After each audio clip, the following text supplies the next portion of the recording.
Welcome back, beautiful tri-state area. You're listening to a moment of Zen right here on 710 WOR, the voice of New York, iHeartRadio. I'm your host, Zen Sams.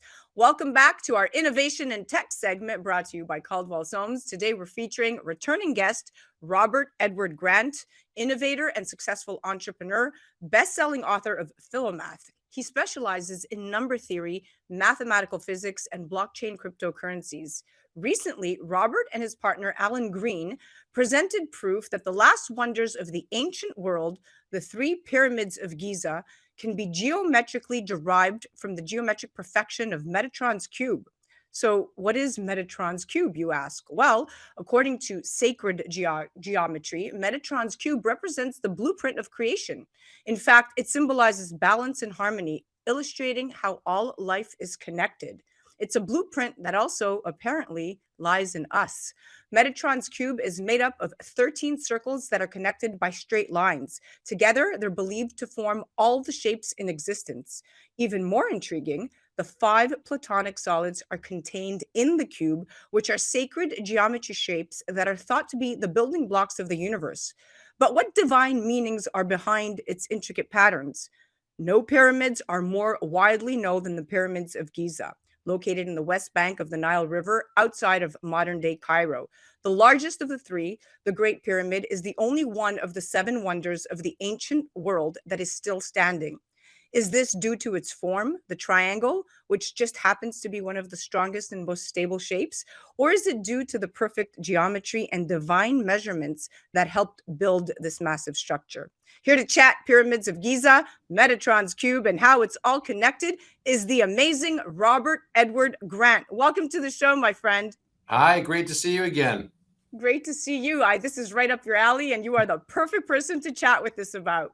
I'm excited to talk about it. It's really groundbreaking, exciting stuff, and everyone's interested in Egypt these days. I don't know if you've noticed, but it's been all over everything, pop culture and all, and it's just an exciting time to be involved in this study of ancient knowledge. I couldn't agree more. It's everywhere, and I am taking note of the signs that the universe is giving us. Now, talk to me about how you discovered that the Giza pyramids in Egypt can be geometrically derived from the geometric perfection of Metatron's cube. Well, it was kind of interesting because there's been a lot of people that have believed there was some association with it. And if you look at Metatron's cube, it has 13 circles on it. And then all you do is connect the dots at the center of 13 circles, and then Metatron's cube is formed. And from that, all platonic solids can be found. So you can actually just take the line intersections of Metatron's cube and create not only a cube, a tetrahedron, also an icosahedron, a dodecahedron, and an octahedron. All five of the platonic solids, Plato, named after Plato, the philosopher and mathematician, can be found in Metatron's cube. And so therefore, those are the five building blocks. So the platonic solids are the geometric forms that have regular shapes on each side. For example, a dodecahedron has 12 pentagonal sides. So the other thing is the icosahedron. The icosahedron, icosa in Greek just means 20, and it has 20 triangular sides that are regular triangles. So each of the sides of the platonic solids are regular, and they are the building blocks of the entire universe itself. In fact, water clusters, even the COVID virus, is based on the icosahedron. And this has been known to be associated with water since the time of Plato. How did they know at the time of Plato that the icosahedron was the structure of water clusters? It's actually called a truncated icosahedron. How did Plato know this? How did anybody know this? It is pretty fascinating because this ancient knowledge, in many senses, seems to have been far more advanced than we ever considered. So when I looked at Metatron's cube, I noticed that there was an intersection that was a natural inherent intersection, and two such intersections within Metatron's cube that allow for the connection of all 13 dots.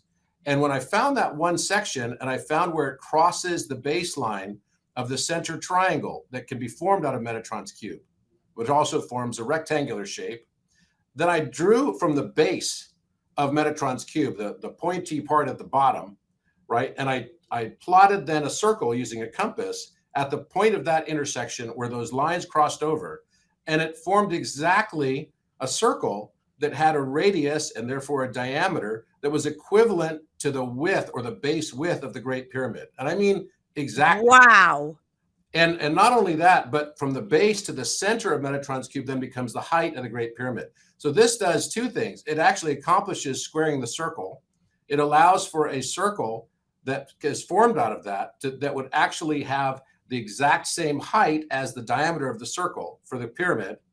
And that circle, when you take the half base of the Great Pyramid and make a square from that, that square will have an equal perimeter to the circle's circumference. And this is an And that ancient is sacred problem. geometry. And what you just This is explained is sacred that is geometry. sacred geometry. And, interestingly, because many lifetimes of knowledge went into building these huge, mysterious triangles of Egypt, few know of the sacred math and pyramid symbolism encoded into the placements and dimensions of these structures. But you seem to be able to accurately and acutely see this in your own right, which is quite phenomenal. Because if you look at Metatron's cube and the symbolism behind it, you know this better than anybody else, as the building blocks of creation. I learned this from watching your special, Giza, the Holy Grail of Geometry. Metatron's cube shows us all the geometric shapes found, as you said, in life on Earth across the universe. And these shapes form everything from the strands of our DNA to the patterns found in snowflakes, giving us a glimpse. And this is just a glimpse at the architecture of creation and really helping us comprehend the connection between the divine and the physical world. It's truly remarkable. So tell me, who made Metatron's cube? That's a really big question. I mean, some would say that, the universe itself, or maybe like a divine figure or God. Some would believe that that was actually made by him. Metatron is considered to be an archangel, and it was actually a person at one time, believed in the book of Enoch to have been a man named Enoch who transcended this life. And as he transcended, he became angelic, and his angelic name in the third book of Enoch became Metatron. And Metatron is known to be the archangel that's above all other archangels. He's the highest seraphim. So I find it fascinating that this discussion is happening now and it's not just the Great Pyramid that can be found in its perfection. It basically gives a perfect 51.8539 degree angle by using this approach. And that allows for the perfect squaring of the circle. It also allows for something else. The base of that line of the Great Pyramid becomes equivalent to the area of the Great Pyramid as well. When you're looking at it being a 2 over pi relationship, the height over pi is the base width. And that pi perfection comes from Metatron's cube.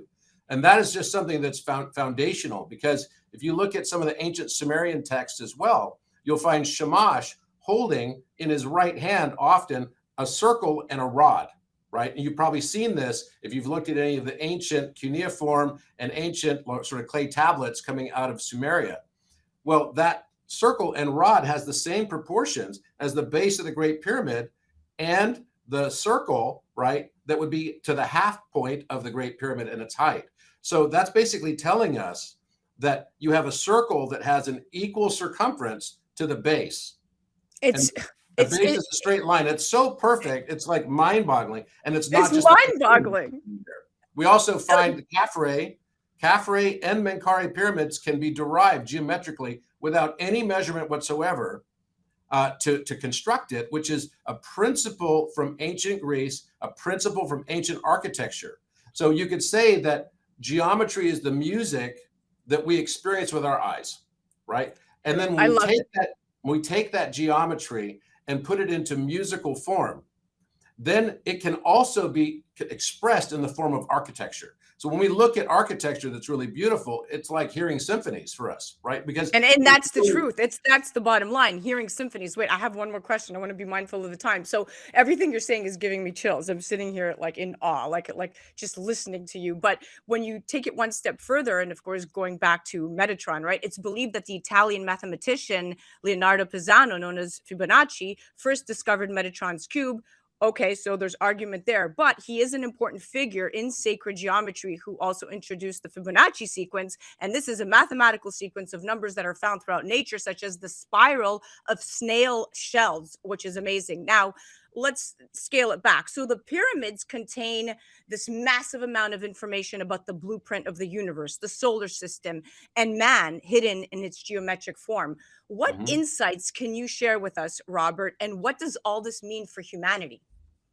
Well, first of all, if you take it a step further, we haven't released the other parts of this film yet. There's 5 parts in total. We've only released the first. And what this does is establishes the geometric relationship. The next film is going to show that even using the Glendash measurements, right? So the people that have measured the Great Pyramid and all the pyramids on the plateau and the plateau itself most closely would be a guy by the name of Flinders Petrie, and then also Glendash, who recently did it not that long ago. So this was the most recent sort of surveying that went on. We took this and we found that on 2 dimensions, not only looking at the pyramid from the ground, you can construct all pyramids in perfect proportion to each other without using any measurement, which is a principle of Greek architecture and Hellenistic as well as ancient Egyptian mystery school architecture. But then also from the top, so from an aerial view, the entire Giza Plateau structure is also based on Metatron's cube. And that's a mind boggler, right? Because now you're looking at it in 2 dimensions on an x-axis and a y-axis, and also you'll find in the videos a z-axis. So what does all this mean? Well, it means they had some super advanced knowledge, without a doubt. But more importantly, it points us right to music, because the ratios of each of the pyramids are perfectly the musical intervals that are the 13 musical intervals. I told you Metatron's cube starts with 13 circles.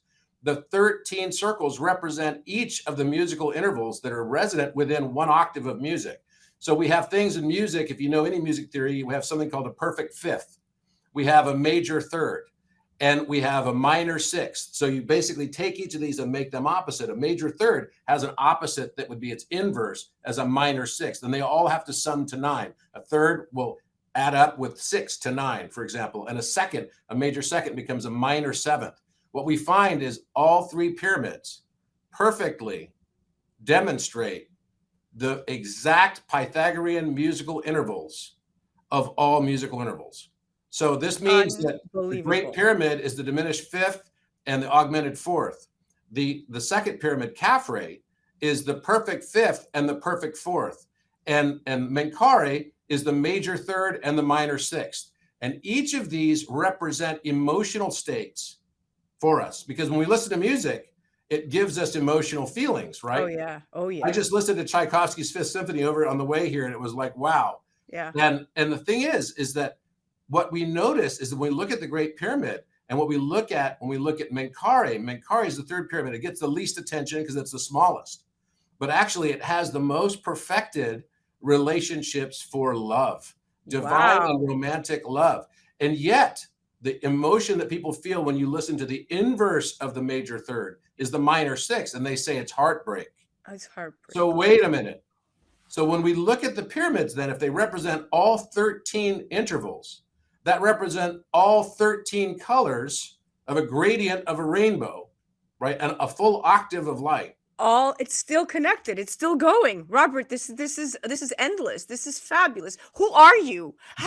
You are genius. This is beyond comprehension, to the point where I consider myself to be somebody that knows a lot about a lot of everything, right? Because I study. But this is the key to the answers to humanity. I mean, this goes beyond just geometry. And we have about a minute left. But what I will say in this segment is, if ancient designers did encode something in the Great Pyramid, I do personally believe they would have wanted the structure's very geometry to carry the message. And perhaps the Great Pyramid is not a tomb, but a tome, a large book, so to speak, open to all those like yourself who possess geometrical understanding, much in the same spirit of what Plato's Academy inscribed later on its door. Let no one ignorant of geometry enter. And I love that. And there you have it. It was so insightful speaking to you. You are amazing. Will you come back? I'll be happy to come back anytime. Absolutely. What I was going to say to you as well is that it's also, there's an even more beautiful message that is leading through all of this. I believe the pyramids were literally left as a touchstone or a tome, as you say. I believe that they were left for us to find enlightenment, and that they are showing us that they understood what enlightenment was. And enlightenment represents the stages of awakening, which are starting with narcissism, which sounds strange. Narcissism actually becomes the doorway to awakening, because you get so shocked and you have such a crisis that comes out of your narcissistic behavior that you start realizing all the things that you thought were separate from you are not separate from you at all. They're just reflections of you. And because you've hated yourself, the world starts to hate you back. And every time we judge the world around us, it's actually just a reflection of what we don't like about ourselves. So basically what this means is often people go through this cycle of then thinking, well, if I'm one with the rest of the universe, and there's actually a math equation for it, you have an energetic signature that's mathematical, that's a number X. It's an X value. The world around you becomes 1 over X. How do you merge back with that? When you multiply by the Stay world. put. I want to cut to a commercial break. I'll come right back. We have so much to discuss. Don't move. All right, guys, you have to check out Robert Edward Grant. That was our innovation and tech segment brought to you by Caldwell Soames and the amazing Robert Edward Grant, innovator and successful entrepreneur, best-selling author of Philomath. Head directly to his website at robertedwardgrant.com. You're listening to A Moment of Zen right here on 710 WOR, the voice of New York, iHeartRadio. We'll be right back after this. A Moment of Zen is brought to you by Caldwell Soames Incorporated, investing globally in transformative businesses like Original Digital Corporation, or ODC. ODC develops advanced consumer and commercial fintech solutions such as OG Pay, which will transform the way you manage your money. From sending and receiving money globally for free, paying for goods and services in person and online, pay bills, buy and sell digital currencies, all while earning interest. OG Pay is easy to set up, FDIC insured, and your information is secured. Check out ogpay.com. Welcome back, my beautiful tri-state area. You're listening to A Moment of Zen right here on 710 WOR, the voice of New York, iHeartRadio. Welcoming back to our innovation and tech segment brought to you by Caldwell Soames. We're chatting with my dear friend, the amazing Robert Edward Grant. Welcome back, my friend. Hi, good to be back. Okay, let's jump into our extended segment. Let's chat constellations and stars above. So, fascinating to me. Again, the Great Pyramid of Giza also has a very intentional connection to the constellations Orion and Sirius. The southern shaft from the King's Chamber of the Great Pyramid was built to be directed towards the Orion and constellations that represent Osiris. Talk to me more about this. So you're absolutely right. Osiris and Orion, is the constellation associated with the life of Osiris. Osiris was a man who was known as also a god in the Egyptian pantheon, and actually in the Greek pantheon. So you have to kind of know the pantheons. They go from Sumeria, that had 7 gods, right? And then they expanded it. Egypt ended up with 9 gods. And then the Greeks and the Romans took 12 gods, right? And then eventually the Greeks, because of their association with Egypt, made a new god and combined Zeus with Osiris, the 2 top gods, right? And they called him Serapis. So you probably heard of the Serapeum in Egypt. You might go there to visit. It's underground. There's like 24 sarcophagi there. That's actually one of the places to worship Serapis, right? Serapis. And there are large sarcophagi there that were supposed to house bulls, right? Very, very large, each one being approximately 100 tons. So you're talking about massive sarcophagi. How do they get them underground? It's such a big question there. But when you look at the story of Osiris, Osiris was killed by his brother. His brother had made a casket for him, right? And so he said, oh, whoever can fit in this casket can keep it, right? Can have it, because it's like this nice burial casket. Well, of course, Osiris says, oh, I fit in this. And he was kind of boastful. He lays down in it. And his brother slams the lid down, nails it shut, and throws him in the Nile River. Kills him and cuts him into 14 parts, right? Now, this is famously where Isis comes along. And the reason why no one ever talks about the reason why it happened, why did his brother get so angry at him? Because Osiris had an affair with Set's wife. Set's wife was a woman named Nephthys. And they're all brothers and sisters. This was sort of like, nepotism extraordinaire, right, going on in the kingly court, and Osiris was the man.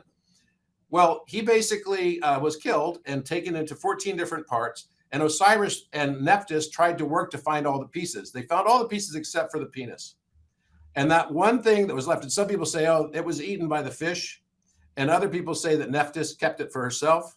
Kind of an interesting story. But the story of Osiris then led to the birth of Horus. And then Horus fights with his uncle Set, try to avenge his father. Set plucks out his left eye, the left eye of Horus. Now, this is the left eye of intuition. Now, all of this is built directly into the symbology of all of the monuments pretty much across Egypt, including the Giza Plateau. So when we see that inside the Great Pyramid, there's an alpha and omega on the rim of the sarcophagus that I discovered in 2018. It was difficult to see, but it's most definitely there. And it represents all 12 of the same mathematical constants that went into the building of the structure geometrically of the Great Pyramid. And Alpha Omega are represented by basically Isis or Hathor, Hathor, which is the goddess that looks like a cow goddess, and her hair is shaped like an omega shape. And then Alpha is representative of the Apis bull. Well, one of the original names of the Great Pyramid was Bull Mountain. It's an Apis bull with two chevrons next to it.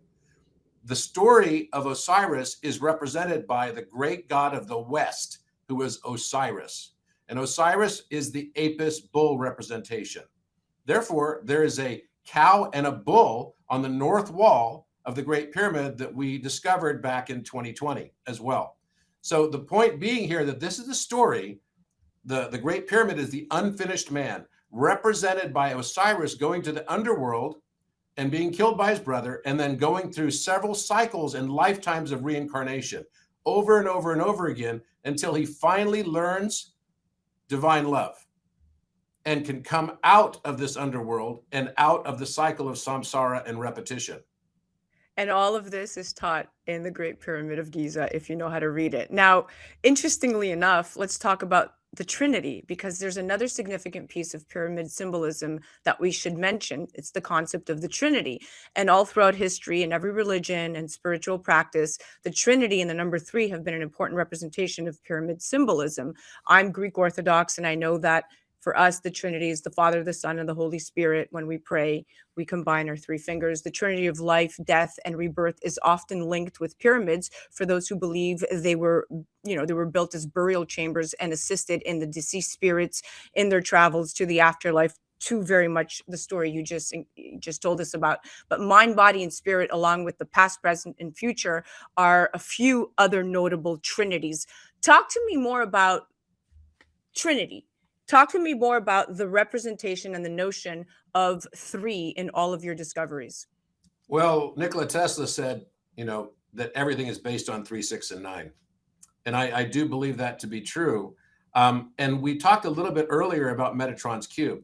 Metatron's cube can also be found all over the world. Star of David is one representation of it, as well as the Seal of Solomon. All right, the Seal of Solomon is another abbreviated representation of Metatron's cube. So when we consider this, the name of this Seal of Solomon is also Merkaba. Merkaba. Now, it's interesting that the pyramids take on the following names, right? The original name of the Great Pyramid also was Mer, okay? And then Ka is interestingly tagged to the name Khafre, right, which is the second pyramid. Now, this is not the official relationship, but I believe very strongly that Mer, Ka, and Ba are the three pyramids themselves that represent this trinity, this notion of father. And because of this patriarchal society we've been stuck in for the last couple thousand years, for the last aeon, we don't use the real term for Holy Mother. We call them Holy Spirit, right? And then we have the Son. So the Great Pyramid is the Son. The Khafre pyramid would be like the father. And the mother would be the Ba pyramid, which is the Menkaure pyramid, the smallest. That has also this divine love, romantic love associated with it, and heartbreak also associated with the musical chords that are created from it. So fascinating. Well, listen, I could go on and on, but we are officially out of time. You are one of the most insightful people I have ever met in my entire life. Take my hat off to you. You are just brilliant, and I thank you for coming on and sharing your knowledge with us today. Thank you so much. Great to be here. Absolutely. Guys, do check out this amazing soul, Robert Edward Grant. Head directly to his website at robertedwardgrant.com. That was our Innovation and Tech segment brought to you by Caldwell Soames. You're listening to A Moment of Zen right here on 710 WOR, the voice of New York, iHeartRadio. We'll be right back after this.